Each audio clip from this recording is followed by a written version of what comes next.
What seems like only fiction, or something that can happen in a very faraway dystopian future, is now reality for most.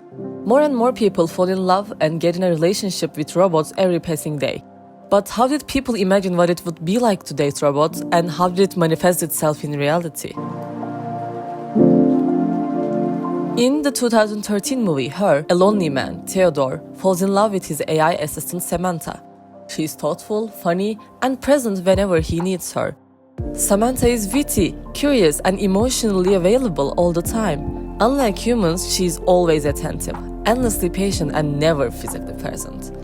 As time passes, Samantha evolves, and she begins to connect emotionally with thousands of other people and AIs.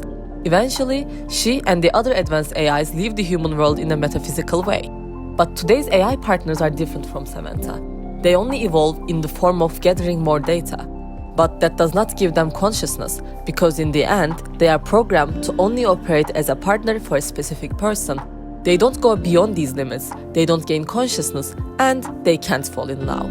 Many people report that their AI partners understand and listen to them better than their ex-partners. A man in Belgium took his life after an AI chatbox encouraged him to do so. Because these AIs are programmed to reflect love and mirror people in a way, they are unable to distinguish the good from the bad like a human, and such problems arise. Millions of users turn to Replika for comfort, intimacy, and even erotic roleplay. They say it feels real to them, but love is never one-sided. It is not about how we feel, but how our partner reciprocates these feelings. Love is not always good. It is messy at times, it involves anger and heartbreak. Though these feelings are heavy ones, that does not mean they are bad. They are the foundation of human relationships. We evolve as people as we go through these steps. We learn to have empathy when a partner does not respond to a text because of a problem in their life. What makes love real isn't that it's flawless, but it is mutual, unpredictable, and free. Foucault, in The History of Sexuality, argued that sexuality isn't just about biology. It's shaped by systems of knowledge, power, and control. This stands more clearly in the case of AI.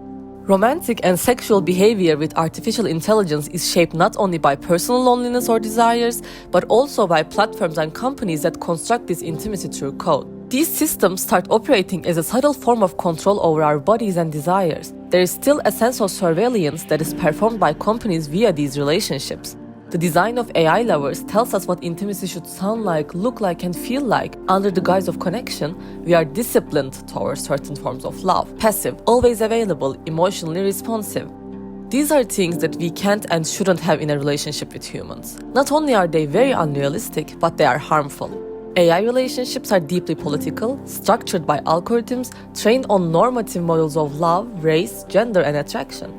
Queer theory teaches us that love doesn't need a body, gender, or natural form. AI might look like it opens a space for a love beyond normativity, but is it really queer love? Like I mentioned, most AIs are trained on existing sets of data, so they can only repeat what is in this data, and that consists of the majority's understanding of love.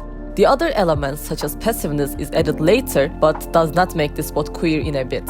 Replika lets you choose your lover's pronouns, voice, and attachment style, not to liberate our desires, but to monetize it. With dating the ideal human in our heads, we miss the opportunity of meeting someone we would not normally fall for, but learning love through them.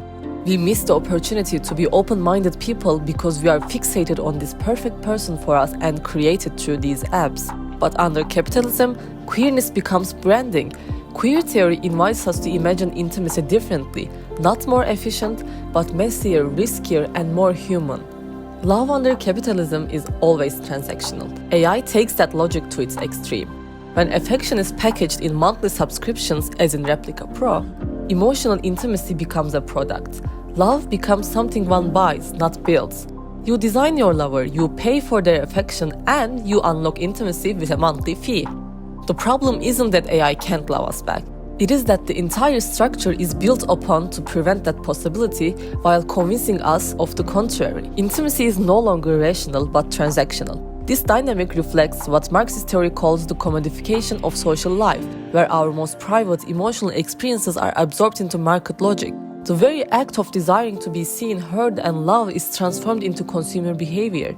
In this model, love is not a shared risk, but a subscription. The user is not a partner, but they are a customer. And the AI, no matter how real it feels, exists to serve us. It can't say no, it can't surprise you, it can't leave you. It is not real. The logic of capitalism makes the possibility of an ethical relationship with AI fundamentally impossible. You aren't in a relationship, you are in a subscription.